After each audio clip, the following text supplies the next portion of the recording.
Eid special মজাদার একটা beef চাউমিনের রেসিপি শেয়ার করছি। আশা করছি আপনাদের কাছে ভালো লাগবে।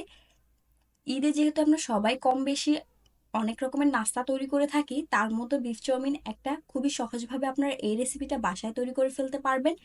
চলুন তাহলে দেখে নেওয়া যাক কিভাবে এই রেসিপিটা খুব সহজেই তৈরি করে ফেলতে হয়। এর জন্য এখানে আমি বিফ নিয়েছি 1 কাপের মতো আছে। এখানে আমি এটাকে ভালোভাবে ধুয়ে পানি ঝরিয়ে নিয়েছি। তারপর এটাকে আমি পাতলা স্লাইস করে কেটে নিয়েছি। চেষ্টা করছি একটু পাতলা করে কেটে নেওয়ার জন্য, যাতে করে ম্যারিনেট হতে সুবিধা হয়। দেখতেই পাচ্ছেন, আমি আপনাদেরকে একটু কাছ থেকেই দেখিয়ে দিচ্ছি। এখন এর মধ্যে দিয়ে দিচ্ছি 1 চা চামচের মতো আদা রসুন বাটা।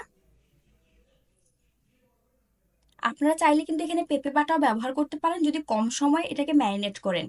দিয়ে দিচ্ছি আধা 1 চা চামচের মতো কালো গোলমরিচের গুঁড়া। দিচ্ছি আধা 1 চা চামচ লাল মরিচের গুঁড়া। এটা অপশনাল, আপনারা যতটুকু ঝাল খেতে পছন্দ করেন সেই অনুযায়ী বাড়িয়ে কমিয়ে ব্যবহার করতে পারেন। আধা 1 চা চামচ দিয়ে দিচ্ছি ভাজা জিরার গুঁড়া আর আধা 1 চা চামচ গরম মশলার গুঁড়া। 1 চা চামচের মতো দিয়ে দিচ্ছি সয়া সস।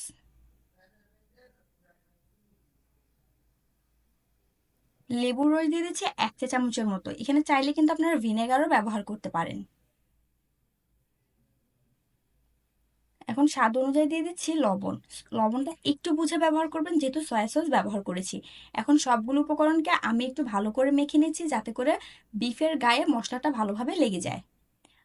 আমার মাখানো মোটামুটি হয়ে গিয়েছে। এরপর যে একটা প্লাস্টিক রেপার দিয়ে আমি ভালোভাবে এটাকে সিল করে দিচ্ছি, যাতে করে ভিতর থেকে বাতাস বাইরে আর বাইরে থেকে বাতাস ভিতরে ঢুকতে না পারে।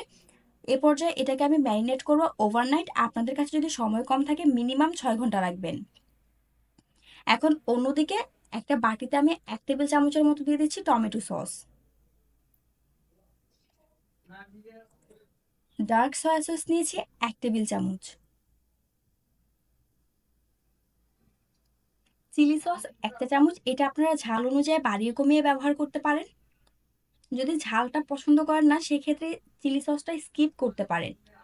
এখানে আমি ওয়েস্টার সস দিয়ে দিচ্ছি 1 চা চামচের মতো। ওয়েস্টার সসটা যদি না থাকে অপশনাল, চাইলে না দিলেও হবে, তবে দেওয়ার চেষ্টা করবেন, এতে করে এর টেস্টটা পারফেক্ট আসবে। 1 চা চামচের মতো দিয়ে দিচ্ছি ফিশ সস। এখানে 1 টেবিল চামচের মতো দিয়ে দিচ্ছি ভিনেগার। এখন সবগুলো উপকরণকে একসাথে আমি মিশিয়ে নিব। আর আজকের চাউমিন রান্নাতে এই সসটাই আমি ব্যবহার করব। রেস্টুরেন্টগুলোতে সচরাচর এই সসগুলো দিয়ে চাউমিনটা রান্না করা হয়ে থাকে। দেখতে পাচ্ছেন আমার মিশানো হয়ে গিয়েছে। আজকের স্পেশাল সস হিসাবে এটাই ব্যবহার হবে।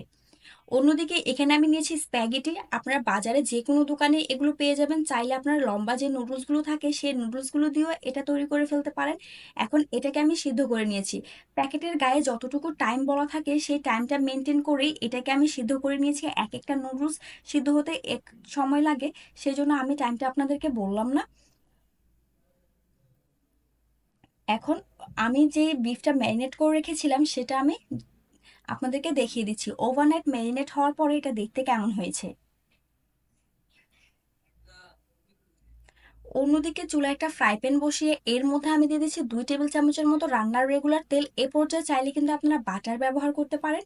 এখন এর মধ্যে দিয়ে দিচ্ছি 1 চা চামচের মতো রসুন কুচি। রসুনটাকে আমি একটু গোল্ডেন ব্রাউন করে ভেজে নিব, যাতে করে কালারটা চেঞ্জ হয়ে যায়। দেখুন রসুনটা কিন্তু মোটামুটি ভাজা হয়ে গিয়েছে। যখনই রসুনটা ভাজা হয়ে যাবে তখন এর মধ্যে আমি ম্যারিনেট করা বিফগুলো দিয়ে দিচ্ছি। বিফগুলো দিয়ে এখন এটাকে আমি নেড়েচেড়ে একটু কষিয়ে নিচ্ছি, যাতে করে বিফটা সিদ্ধ হতে পারে। বিফ যেহেতু তুলনামূলক একটু সময় লাগে সিদ্ধ হতে, সেই পর্যায়ে এটাকে মিডিয়াম হিটে একটু সময় নিয়ে সিদ্ধ করে নেবেন। তা না হলে কিন্তু চাউমিনের টেস্টটা প্রপার পাবেন না। আমার চাউমিনটার জন্য আজকে বিফটা যেহেতু ব্যবহার করছি, সেজন্য একটু সময় নিয়ে এটাকে রান্না করতে হবে। এখন ঢাকনা দিয়ে ঢেকে এটাকে আমি সিদ্ধ করে নিচ্ছি 10 থেকে 12 মিনিট সময় নিয়ে। এ পর্যায়ে আমার বিফটা কিন্তু সিদ্ধ হয়ে গিয়েছে। যখনই বিফটা সিদ্ধ হয়ে যাবে তখন এর মধ্যে আমি ভেজিটেবল অ্যাড করবো। প্রথমে এখানে দিয়ে দিচ্ছি গাজর আর দিচ্ছি একটা কাঁচামরিচ কুচি। এখানে গাজরটাকে আমি একটু জুলিয়ান কাট করে নিয়েছি। এখন গাজরটাকে একটু সতে করে ভেজে নিব বিফের সাথে। যখন এটা একটু সফট হয়ে আসবে তখন আমি বাকি ভেজিটেবলগুলো এর মধ্যে দিয়ে দিচ্ছি। এখন এখানে আমি 3 ধরনের ক্যাপসিকাম নিয়েছি। আপনাদের কাছে যদি ক্যাপসিকাম না থাকে সেটা স্কিপ করতে পারেন, তবে যে কোনো এক ধরনের ক্যাপসিকাম ব্যবহার করার চেষ্টা করবেন, বা হাতের কাছে যেই সবজিটা থাকে সেটা দিয়ে তৈরি করে ফেলতে পারবেন। এখন এটাকে আমি একটু নেড়েচেড়ে মিশিয়ে দিচ্ছি। 1 থেকে 2 মিনিট সময় নিয়ে ক্যাপসিকামটাকে আমি ভেজে নিচ্ছি। যখন এটা ভাজা হয়ে যাবে তখন এর মধ্যে আমি আগে থেকে সিদ্ধ করে রাখা চাউমিনটা দিয়ে দিচ্ছি। চাউমিনটা দিয়ে এখন এটাকে একটু নেড়েচেড়ে মিশিয়ে দিচ্ছি, আর এ পর্যায়ে চুলার আঁচটা কিন্তু মিডিয়াম টু হাই এর মাঝামাঝিতে থাকবে। আমি যে সসটা রেডি করে রেখেছিলাম সম্পূর্ণ সসটাই এর মধ্যে দিয়ে দিচ্ছি। দিয়ে দিচ্ছি আধা চা চামচের মতো গোলমরিচের গুঁড়া, আধা চা চামচের মতো দিচ্ছি চিনি। চিনিটা দিচ্ছি এখানে স্বাদের ব্যালেন্সের জন্য। আর দিচ্ছি স্বাদ অনুযায়ী লবণ। লবণটা একটু বুঝে ব্যবহার করবেন, যেহেতু সসগুলোতে লবণ থাকে। আপনাদের যদি লবণ প্রয়োজন না হয় সেক্ষেত্রে স্কিপ করতে পারেন। এখন আমি সবগুলো উপকরণকে একসাথে মিশিয়ে নিচ্ছি। এ পর্যায়ে চেষ্টা করবেন একটু ভালো করে মিশানোর জন্য, যাতে করে সসটা ভালোভাবে চাউমিনের গায়ে লেগে যায়। দেখুন আমার মিশানো হয়ে গেছে, আর চাউমিনের কালারটা চেঞ্জ হয়ে গিয়েছে। দেখতেই পাচ্ছেন এটা দেখতে কেমন হয়েছে। যখনই সবগুলো উপকরণ একসাথে মিশে যাবে, সব শেষে এর মধ্যে আমি দিয়ে দিচ্ছি 1 চা চামচের মতো ঘি। ঘিটা এখানে অবশ্যই ব্যবহার করার চেষ্টা করবেন সবশেষে। রেস্টুরেন্টগুলোতে কিন্তু অবশ্যই ঘি কিংবা বাটার অয়েল ব্যবহার করে থাকে, এতে করে একটা ফ্রেশ ফ্লেভার পাবেন আর রেস্টুরেন্টের ভাইব আসবে।